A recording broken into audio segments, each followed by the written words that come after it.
55 degree Celsius तापमान की तपती गर्मी में राहत पाने के लिए एक तरफ केमिकल से भरी ना जाने कितनी ड्रिंक्स आपने जरूर पी होंगी, भाई दूसरी तरफ आज मैं आपको दिल्ली के करोड़पति सुदामा चाय वाले के पास लेकर आया हूँ, जहाँ भरी दोपहर में भी लोग इनकी चाय पीने के लिए पागल रहते हैं। जिसको बनाने के लिए लगभग दोपहर के 2 बजे चिलचिलाती धूप में सुदामा जी की लेबर सारा सामान घर से लोड करके रिक्शे पर अपने ठिये पर आ जाती है। इसके बाद ठिये की अच्छे से झाड़ू मारकर साफ सफाई करती है और इसके बाद जितना भी रेडी पर सामान लोड करके लेके आए उसको एक एक करके उतारना स्टार्ट कर देती है। ये देखिए, सबसे पहले भैया जी ने अपना चूल्हा उतारा है और इसके बाद अपने पीतल के पतीले उतारे हैं और इन्हीं पतीलों के अंदर यहाँ पे चाय बनने वाली है। ये सुदामा जी का पुश्तैनिक काउंटर आ चुका है जिसपे लिखा हुआ सुदामा टी स्टॉल। इसको भी ठिये पर अच्छे से सेट कर दिया जाता है और इसके बाद चिलचिलाती धूप से बचने के लिए यहाँ पे ऊपर से छतरी लगा दी जाती है जिसको डंडे के सहारे टिका दिया जाता है और इसके बाद अपने बोर्ड लगा दिया जाता है, कृपया पहले पैसे दे। और दूसरे बोर्ड पर लिखा होता है कुल्हड़ वाली चाय 20 रुपए और पेपर कप वाली 15 रुपए। इसके बाद चूल्हे को अच्छे से सेट किया जाता है और इसके बाद अपनी राजगद्दी को सेट किया जाता है। इसके बाद अपने पीतल के पतीलों को अच्छी तरीके से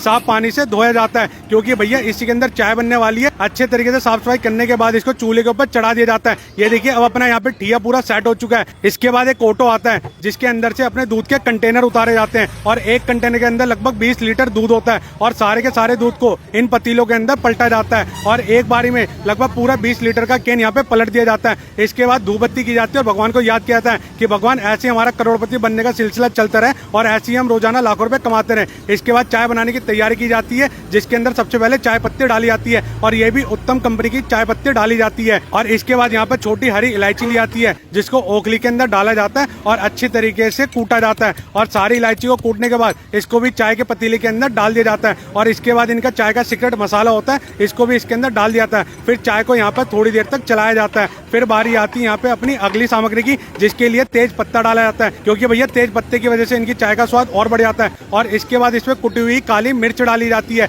और सारी चीजें डालने के बाद इसके अंदर चीनी डाली जाती है। जितनी भी चीनी की जरूरत होती है उस हिसाब से यहाँ पे चीनी डाल दी जाती है। फिर सारी चीजों को अच्छी तरीके से मिक्स किया जाता है और लगभग चाय को उबलने के लिए छोड़ दिया जाता है और ये चाय यहाँ पर लगातार ऐसे ही इस पतीले पर उबलती रहेगी और पकती रहेगी और जैसे जैसे कस्टमर आते रहेंगे उनको दी जाती रहेगी। तो देखिए, भैया जी के पास यहाँ पे कस्टमर की भीड़ लगना स्टार्ट हो गई है तो भैया जी ने पूरा का पूरा एक कप का पैकेट उठाया और एक एक करके सारे ग्लास को अलग कर दिया क्योंकि भैया जैसी यहाँ पर भीड़ लगती है तो भैया जी के पास इतना भी टाइम नहीं होता कि सारे ग्लासों को अलग कर सके, इसलिए पहले से ही करके रख लेते हैं और जैसी भीड़ आनी स्टार्ट होती है एक एक करके इधर उधर चाय सरकाना शुरू कर देते हैं। तो भैया मैंने आपको बता दिया था कुल्हड़ वाली चाय का रेट 20 रुपए होता है और पेपर कप वाली चाय का 15 रुपए। और भाई सुदामा चाय वाले इतने फेमस है कि भैया यहाँ पर बस के ड्राइवर जो होते हैं बीच रोड पे सड़क पे बस लगाकर आते हैं और उतरकर चाय पीकर जाते हैं। तो भैया मैंने भी यहाँ की चाय टेस्ट करके देखी, टेस्ट में बहुत बढ़िया थी। अगर आप कभी भी नॉर्थ कैंपस दिल्ली विश्वविद्यालय आ रहे हैं तो आप यहाँ पे जरूर से आ सकते हैं। रामजस कॉलेज के कोने पर लगाते हैं, आए जरूर से पिए। मुझे चाय पी के बहुत मजा। अगर आपको वीडियो देख के मजा आए तो इस वीडियो को लाइक करें, कमेंट